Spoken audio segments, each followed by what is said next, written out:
देखेंगे व्यास बराबर होता है 2 गुणे त्रिज्या। व्यास को हम लोग क्या लिख सकते हैं, d गुणे 2 × r। ठीक है, थोड़ा ध्यान देंगे। मान लेते हैं कि अगर किसी चांसेस में कोई चांस ऐसा आता है कि व्यास हमें पता हो, त्रिज्या निकालना हो, तो हम 2 को इसके नीचे कर सकते हैं, यानी d/2 कर सकते हैं बराबर r। ओके, तो क्या हो जाएगा, दैट इम्प्लाइज r बराबर d/2। तो ये भी एक रिलेशन है कि त्रिज्या जो होता है वो व्यास का क्या होता है, आधा होता है। तो व्यास का आधा कर देंगे, त्रिज्या होगी, जबकि व्यास जो होता है त्रिज्या का 2 गुना होता है। ओके, जीवा क्या होती है समझ गए, व्यास क्या होता है, परिधि क्या होती है, परिधि क्या होती है बता दीजिए। परिधि, परिधि होती है इस बाउंड्री की लंबाई, यानी वृत्त की लंबाई पूछ दे आपसे या वृत्त की दूरी पूछ दे तो उसी को हम लोग बोलते हैं परिधि। कंफ्यूज मत होइएगा, ठीक है ना। सर्कमफ्रेंस वो कितना होता है, 2πr होता है। ये भी समझ में आ गया। वृत्त के 2 बिंदुओं को मिलाने वाली रेखा यदि क्या करने लगे, वृत्त के परिधि पर स्थित 2 बिंदुओं को मिलाने वाली रेखा, सपोज कर लेते हैं, अभी मैंने बताया है, इसको एक बार रिपीट कर दे रहा हूँ। ये रहा 2 बिंदु, अगर ये रेखा इस केंद्र से होकर जाने लगे, ठीक है ना, और जब भी ये केंद्र से होकर जाएगी तो ये वृत्त को क्या कर देगी, आधा आधा कर देगी। मान लेते हैं ये बिंदु ए था, ये बिंदु ए बी था, तो ये जो केंद्र है, केंद्र से जब रेखा होकर जाएगी तो वृत्त को क्या करने लगेगी, आधा आधा करने लगेगी। तो वृत्त के परिधि पर स्थित 2 बिंदुओं को मिलाने वाली रेखा को जीवा कहते हैं। अगर वो केंद्र से होकर जाने लगेगी तो वृत्त को आधा आधा करने लगेगी और उसको बोलेंगे हम लोग वृत्त का व्यास। वृत्त का व्यास वृत्त की सबसे बड़ी जीवा होती है, ये बात दिमाग में रखिएगा। तो जीवा समझ में आ गया। अब हम लोग चलते हैं एक्चुअल पॉइंट्स, जो एक्चुअल डिफिनेशन है हमारे सिलेबस के अंदर, ये सब मैं मिटा रहा हूँ।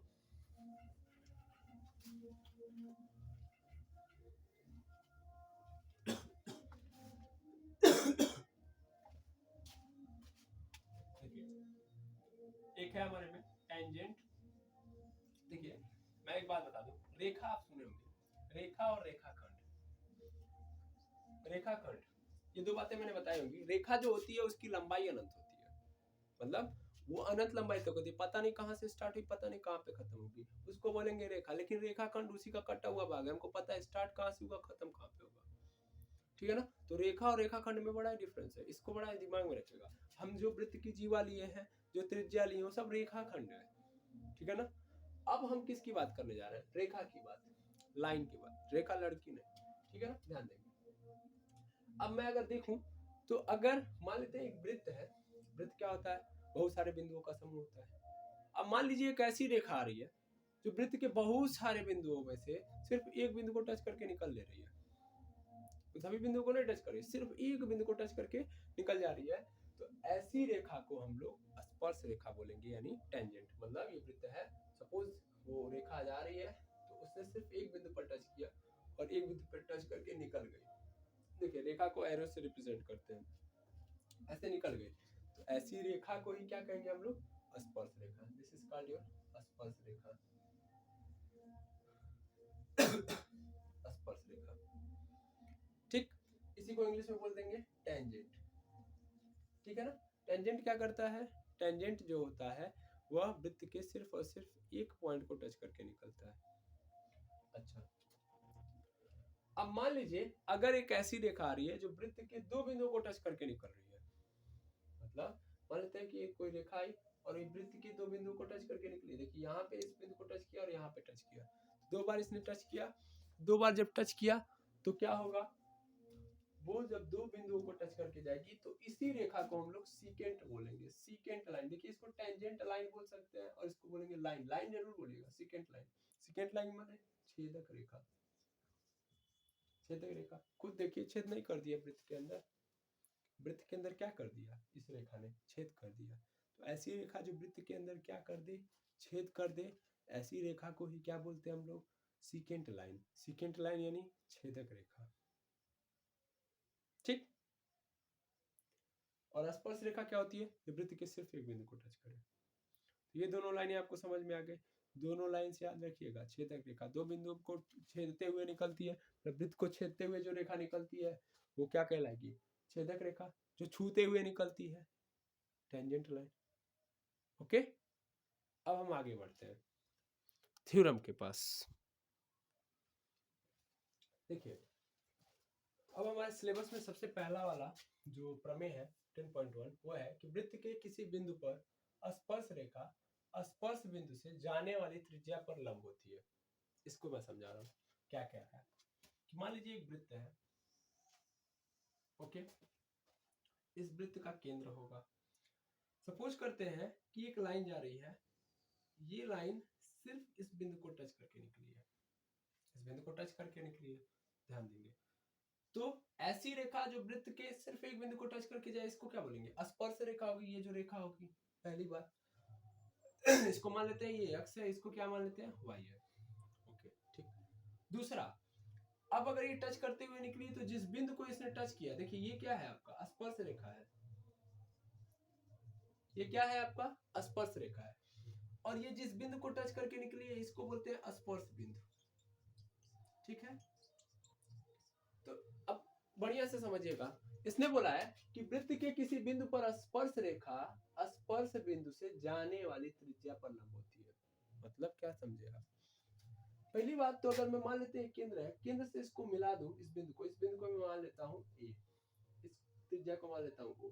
तो अगर मैं इसको मिलाऊं इस पे, तो मैंने बताया ना कि सेंटर से बाउंड्री के किसी भी बिंदु को मिलाओगे तो हमेशा वो क्या कहलाएगी? उसकी वो दूरी टोटल त्रिज्या कहलाएगी। और यहाँ से यहाँ तक टोटल कितना होगा? आर होगा। ठीक है ये कह रहा है प्रमेय कि जब भी आप मिलाओगे उसको, उस बिंदु को, कहां से? सेंटर से, तो जो त्रिज्या होगी वो लंब होगी। लंब का मतलब कैसा होगा? 90।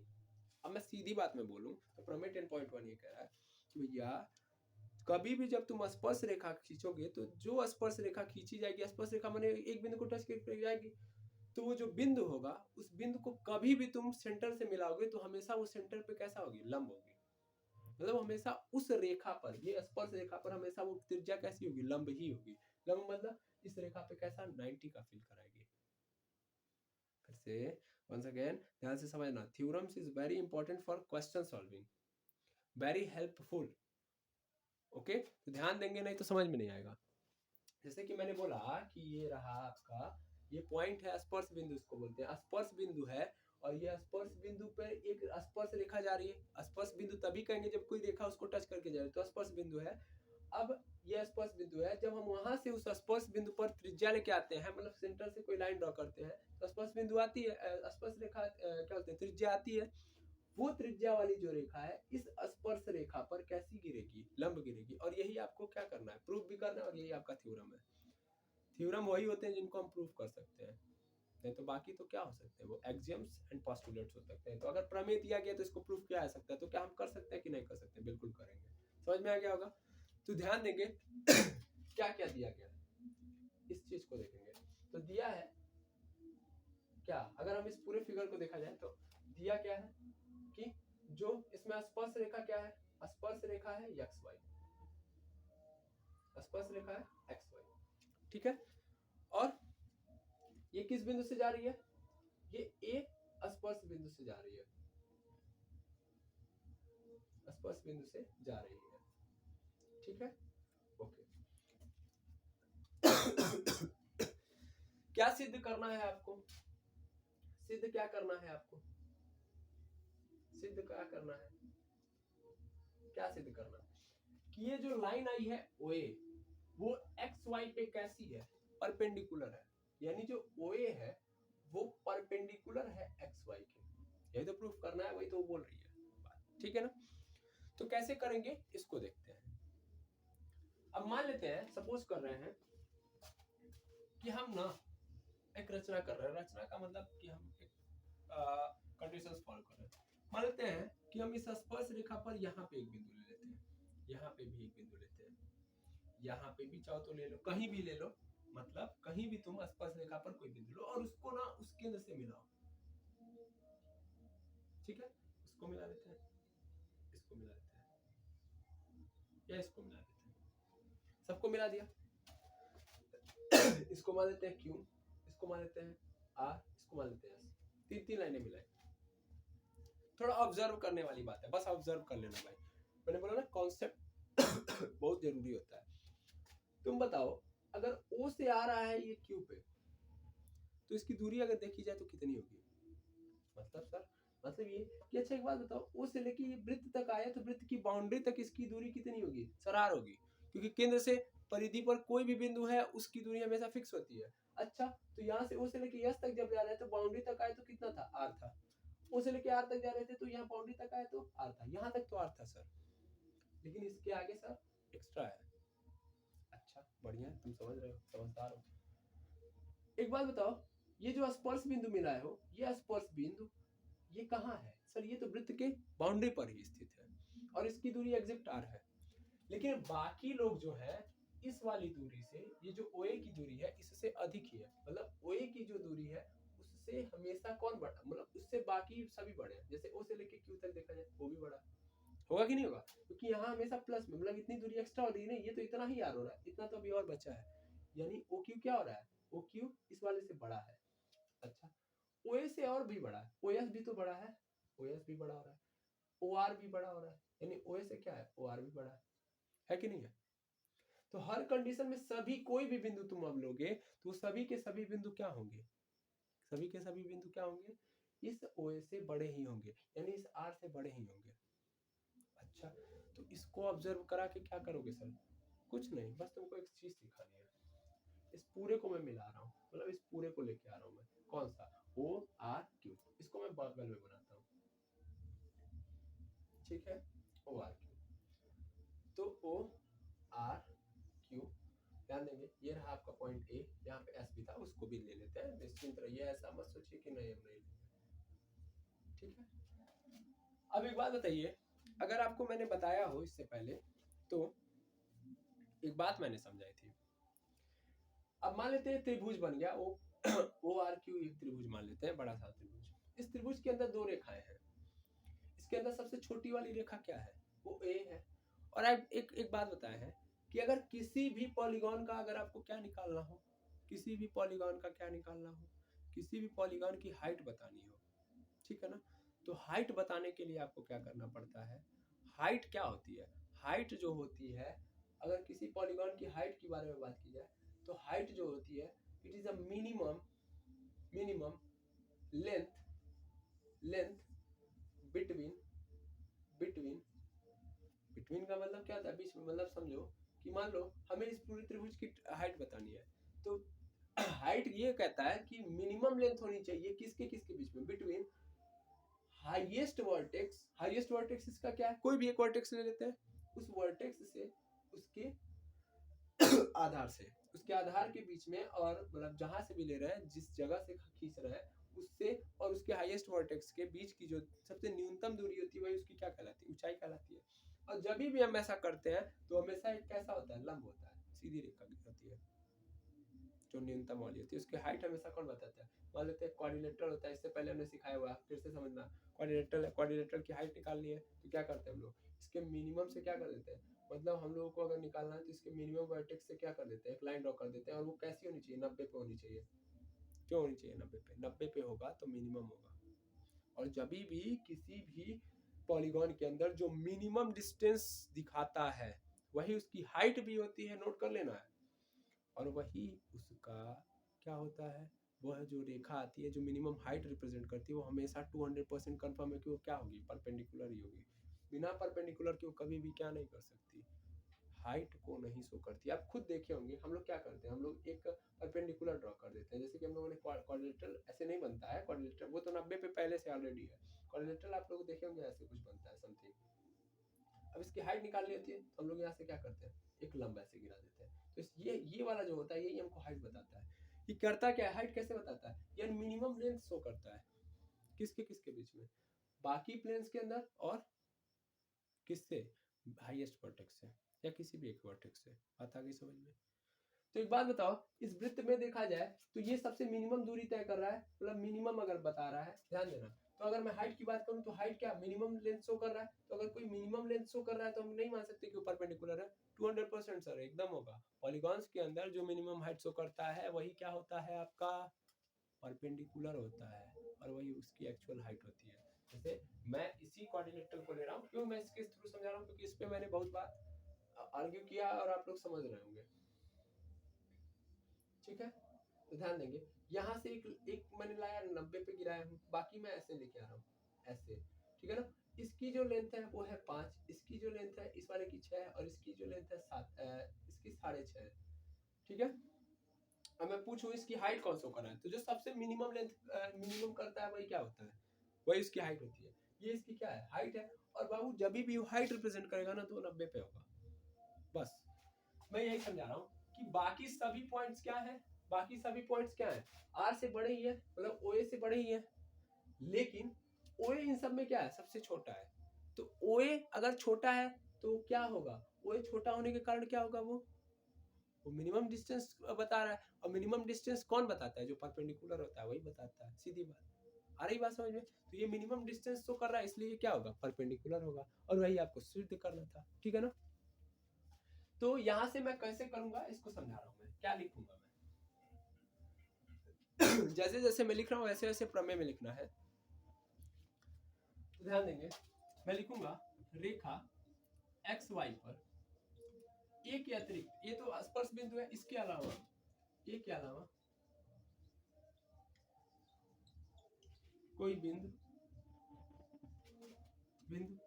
क्यू एस या आर लिया, ठीक है, क्यू एस या आर लिया, उसे ओ से मिलाया, ठीक है ना। इतनी बात, जैसे मैंने वहां पे किया है वैसे ही मैंने किया है यहाँ पे, ठीक है ना।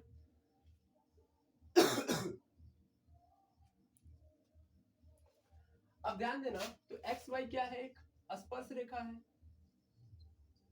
स्पर्श रेखा है, स्पर्श रेखा है, इसलिए वह वृत्त के केवल एक बिंदु, वृत्त के केवल एक बिंदु ए पर मिल रही है ना, क्योंकि वो सिर्फ और सिर्फ एक पे मिलेगी, ठीक है ना, एक पे ही मिलेगी।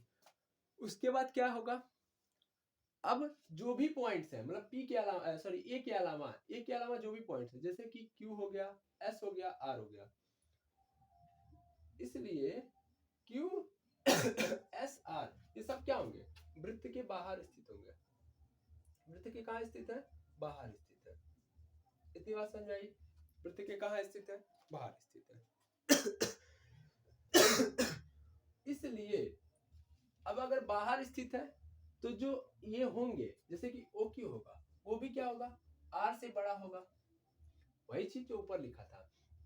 जो ओ एस होगा वो भी आर से बड़ा होगा, आर मतलब ओ एस से बड़ा होगा, और ओ आर जो होगा वो भी आर से बड़ा होगा। इतनी बात, ये सब के सब बड़े होंगे, ठीक है ना। अब अगर देखा जाए तो सिर्फ ओए ऐसी दूरी है जो इन सभी दूरियों में सबसे क्या है, न्यूनतम है। और अगर किसी की भी न्यूनतम दूरी होती है, ये लिखना पड़ेगा आपको, मैं ध्यान से मैं स्टेटमेंट बोल रहा हूँ, आप सिर्फ लिखेंगे, ठीक है ना। इसके आगे का यहाँ तक हो जाएगा, उसके बाद लिखेंगे कि अतः जो बिंदु पी है, बिंदु ए है वह ओ से कम दूरी पर स्थित है, जबकि बाकी सभी बिंदु क्या है, अधिकतम दूरी शो कर रहे हैं, सबसे न्यूनतम दूरी पी बार बार मैं पी बोल दे रहा हूँ, ए बता रहा है। इसलिए ओपी जो होगा वह उस पूरे पे क्या होगा, परपेंडिकुलर होगा एक्स वाई के, और वही सिद्ध हो जाएगा। सॉरी मैं बार बार पी बोल रहा हूँ, मुझे पी लग रहा है, इसको पी ही कर लेते हैं, बार बार पी है तो पी ही कर लेते हैं। मैं उसको पी समझ के चल रहा हूँ, क्योंकि पी लिया गया क्यू आर एस ऐसे चल जा रहा है सिस्टम, इसीलिए गड़बड़ हो जा रहा है। तो आई थिंक आप समझ गए होंगे। मैं फिर से बोल रहा हूँ, कैसे यहाँ तक लिखने के बाद क्या लिखेंगे, चूंकि ओपी जो है सबसे न्यूनतम दूरी कर रहा है बाकी दूरियों से, इसलिए जो ओपी होगा वो क्या होगा, एक्स वाई के पैरेलल होगा। और कैसे होगा समझ में आ गया होगा, क्योंकि हाइट निकालने के लिए हम लोगों ने फंडा देखा कि लंब गिरा दो तो हाइट निकल जाएगी, और हाइट क्या होती है, सबसे मिनिमम डिस्टेंस होती है भाई, ठीक ना। तो इस तरीके से प्रमेय नंबर वन में क्या सीखा हमने, कि वृत्त की कभी भी अगर कोई स्पर्श रेखा जा रही है, तो अगर हम जब त्रिज्या लाके मिलाएंगे उसमें, यानी उस बिंदु पर, स्पर्श बिंदु पर त्रिज्या लाएंगे, तो वो जो त्रिज्या वाली रेखा होगी वो स्पर्श रेखा पर लंब होगी। इतनी बात आपको समझनी है, ओके। तो इस तरीके से आप प्रमेय 10.1 खत्म कर दिए। अब आगे का प्रमेय, पहले इस पे आप क्वेश्चन लगाइए, इसके बाद जब आएगा तो हम लोग आगे का प्रमेय अगले वीडियो में देखेंगे। Thank you.